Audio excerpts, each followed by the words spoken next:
맞습니다. 임대차 3법을 정부가 예고하자 종부세 부담이 늘어난 일부 임대인들이 전세값을 올리겠다고 나선 상황인데요. 당분간 이런 부동산 시장의 혼란이 계속될 걸로 예상됩니다. 모쪼록 발표되는 대책으로 인해서 실수요자들의 피해는 없어야겠습니다.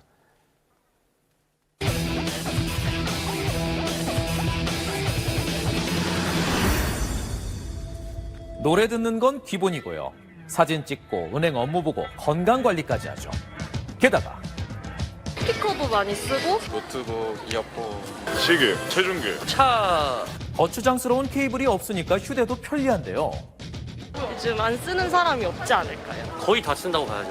쓰고 있는 기기만 해도 수십억 개에 달하기 때문에 각종 전자통신 기기를 서로 연결해서 정보를 교환하는 기술인 블루투스. 짧은 거리에서 온갖 정보를 들여오는 이 입력 통로에 대해 최근 꺼림칙한 소문이 돌고 있다는데요. 10초 만에 다 털린다 이런 얘기들이 요즘에 많이 나오는데 10초 만에 다 털립니다. 사용자가 느끼지를 못하는 거죠. 무의식적으로 2차, 3차 피해를 일으킬 수 있는 거예요. 만약 보안이 뚫리면 정보는 일순간에 유출될 수 있다? 우려의 목소리가 끊이질 않는데요. 이에 소문의 진상을 알아봤습니다. 컴퓨터가 손으로 들어왔죠. 말 그대로 스마트폰입니다. 이 스마트폰으로 대부분의 기기를 연동할 수 있는데요. 시간과 장소에 제약 없이 모든 사물을 간편하게 통제할 수 있는 겁니다. 차량 내비게이션 또한 마찬가지인데요. 일상에 널리 사용되고 있는 블루투스. 먼저 무엇인지에 대해서 알아봤습니다. 주파수 중에서 이제 원거리 통신 주파수가 있고 근거리 통신 주파수가 있습니다. 근데 이렇게 5m하고 10m 정도만 떨어져도 되는 기기들을 위해서 아예 그런 근거리 통신 기술을 전용으로 사용하기 시작한 거죠. 그래서 그 근거리 통신을 좀 합치자 하는 의미에서 이제 블루투스가 생겨난 거고요. 그 이름도 야심찬 블루투스의 익숙한 로고. H와 B는 스칸디나비아 룬 문자에서 따왔다고 하는데요. 국왕인 헤럴드 블루투스의 별명이란 설도 있고요. 블루베리를 좋아해서 치아가 푸른색이었다는 설도 있다고 합니다. 맞습니다. 전 세계에서 가장 많은 대수를 가지고 있죠, 블루투스는. 기기는 되게 많은데요. 보안을 하는 업체가 없습니다. 공격에 대한 대비가 전혀 없다는 얘기인가요? 식별이라는 용어가 있고요. 인증이라는 용어가 있고 인가라는 용어가 있어요. 식별은 이 기계가 이게 맞냐, 인증은 맞으면은 그럼 사인을 해라라는 게 인증이고, 인가는 뭐냐면은 이 기계가 맞고 내가 이걸 맞으니까 이 시스템을 써라라는 게 인가거든요. 이런 절차를 우리가 인증이라고 그냥 우리나라는 통틀어서 얘기하는데 그런 인증 절차가 없는 거죠, 사실은. 공격할 수 있는 포인트가 많기 때문에 개인정보도 손쉽게 빼내갈 것 같은데 괜찮을까요? 해킹을 통한 개인정보 유출은 얼마나 심각한 걸까요? 문제는 지금보다 더 끔찍하고 두려운 미래를 초래할 수도 있다는 겁니다. 그 이유는 우리가 지금 스마트한 세상에 살고 있기 때문입니다. 그렇죠. 언제든지 빼내갈 수 있습니다. 언제든 접속할 수 있다는 거죠. 가능성은 크게 열려있죠. 블루투스 해킹의 파장, 과연 어디까지일까요?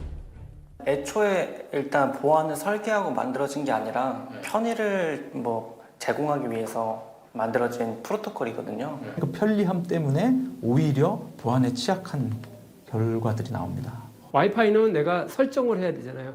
그렇죠. 찾고 설정하는데 이거는 자동으로 다 연결이 되는 거예요. 블루투스는 설정하는 게 없잖아요. 그래서 이렇게 페어링. 예, 처음에 할 때만 이제 짝을 찾는 거죠. 그렇습니다. 페어링이라고 해서 우리가 설정했던 거 있잖아요. 각종 휴대기기를 승인해야 접속이 됐던 걸로 기억하는데 일단 주변에 어떤 디바이스가 있는지를 먼저 해커 입장에서 서칭을 합니다. 핸드폰을 제가 확인했어요. 핸드폰의 맥 어드레스를 확인하면 폰과 평소 때 붙어 있는 게 뭐가 있는지를 먼저 확인하는 거죠. 접근 제어가 전혀 안 되어 있다 보니 누구나 쉽게 찾을 수 있다는 게 더 큰 문제. 이 폰에 붙을 만한 디바이스 이름으로 제가 접속을 시도하는 거죠. 지금부터 그 아찔한 상황을 보여드릴 텐데요. 과연 어떤 일이 일어날까요? 자, 이 컴퓨터로 제작진의 블루투스에 접속을 시도해보겠다는데요. 잠시 지켜보시죠. 이렇게 해서 지금 핸즈프리가 연결하려고 합니다라고 되어 있잖아요. 그러니까 블루투스 연결 버튼을 누르면 본격적인 해킹이 시작되는데요. 어이구. 시작한 지 5분도 안 돼 앉은 자리에서 제작진의 스마트폰에 입력된 통화 기록까지 모두 수집했습니다. 다 넘어가네요. 문제는 그뿐만이 아니라고 하는데요. 또 뭐가 있죠? 오늘 촬영 일정은 어떻게 되나요?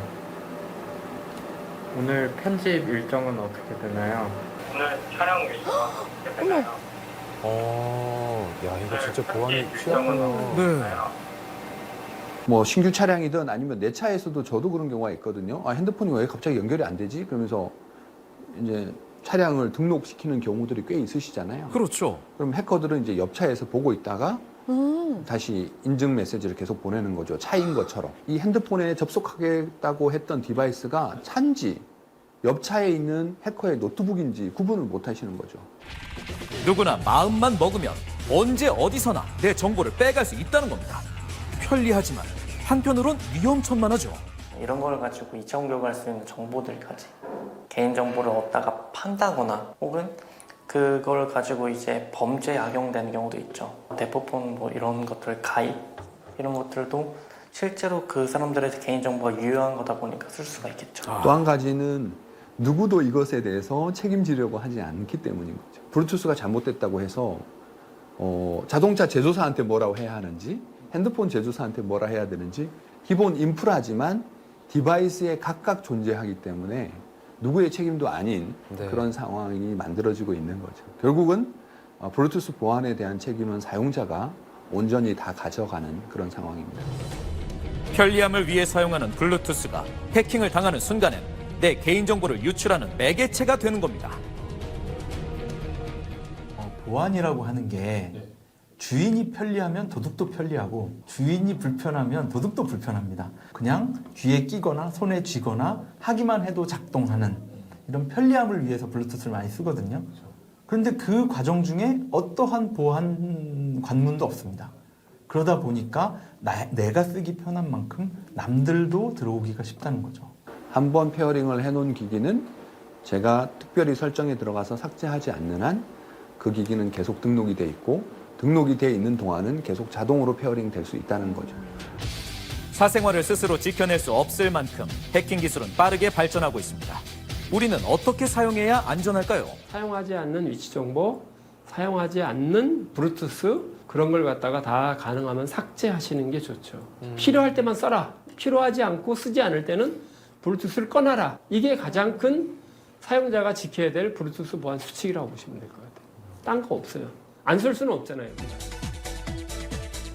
진정한 스마트함은 어쩌면 약간의 불편함이 아닐까요?